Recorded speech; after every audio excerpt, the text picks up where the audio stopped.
Hey, what's up everybody? It's Ron here. Today I just want to do a little gear review on the Whisperlite International stove made by MSR.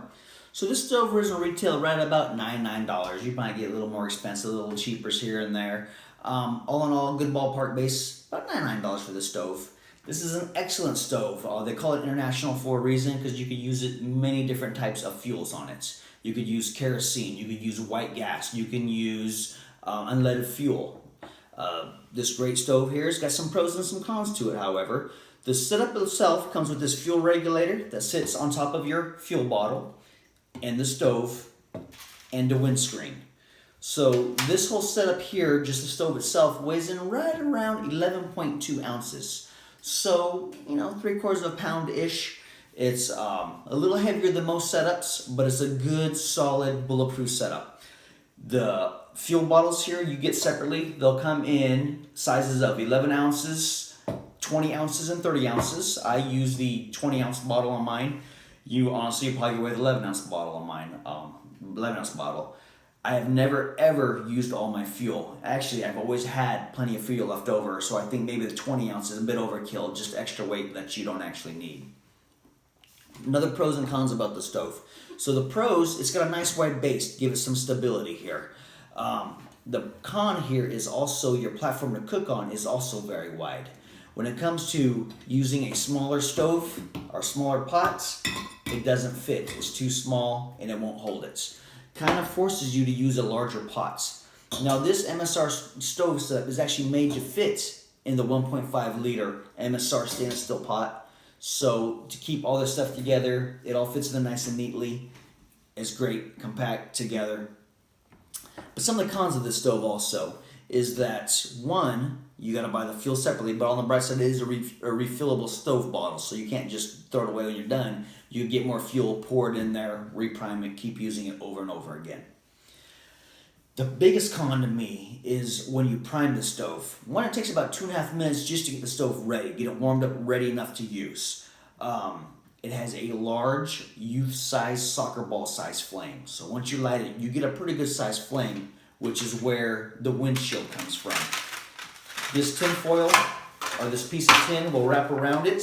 Kind of keeps the wind from blowing your flame around, because when you're in a drought area like the Midwest where I live, you know, very rarely do we get lots of rainy seasons where everything's wet. This kind of keeps the wind from blowing your flame around, keeps it contained, it's flammable, you're good to go. The bad side is just that it just kind of makes you nervous having a flame that size. It takes 2 minutes for that big flame to burn down to where you have just your blue flame that we're used to cooking on. Other than that, it's a solid stove. It cooks very fast. I've boiled a half a liter of water. It takes about 3.5 minutes to get a good roaring boil on it.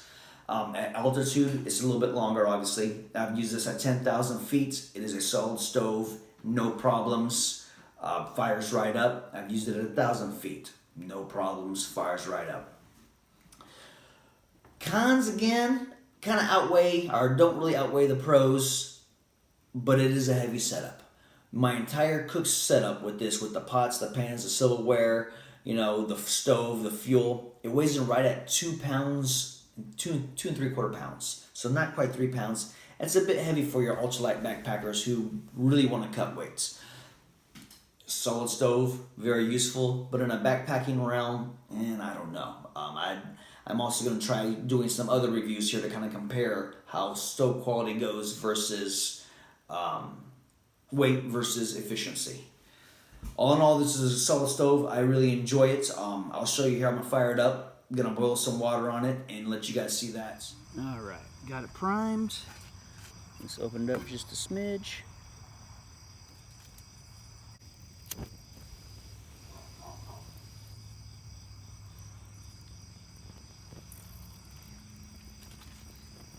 Got a pretty big ball of fire here. It's the one downside of the priming this stove. There we go. We've got our stove primed. It's going good. Getting ready to time this now. Now that our stove is ready. I'm gonna put my half liter of water into here.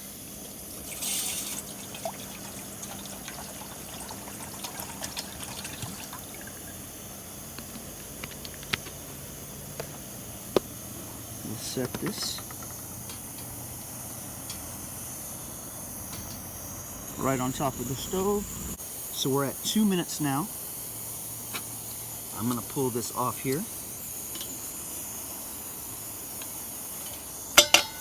And you can see, not quite boiling yet. We're getting a few little bubbles going. I wouldn't call it a boil yet, but we are at 2 minutes, 23 seconds. We're getting a good boil, starting to get a good boil. We are now at approaching 3 minutes. Let's see how well it does here. Right at the 3 minute mark, let's come back over here. Let's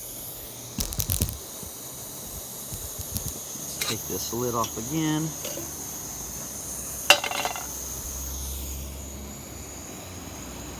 And again, you've got a pretty decent boil going now.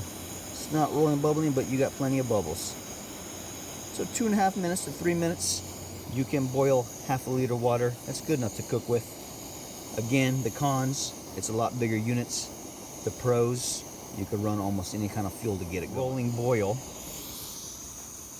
3.5 minutes. I'd call that a win. Also, I just want to tell you guys, thanks again for watching. Hit that like button and give me a follow.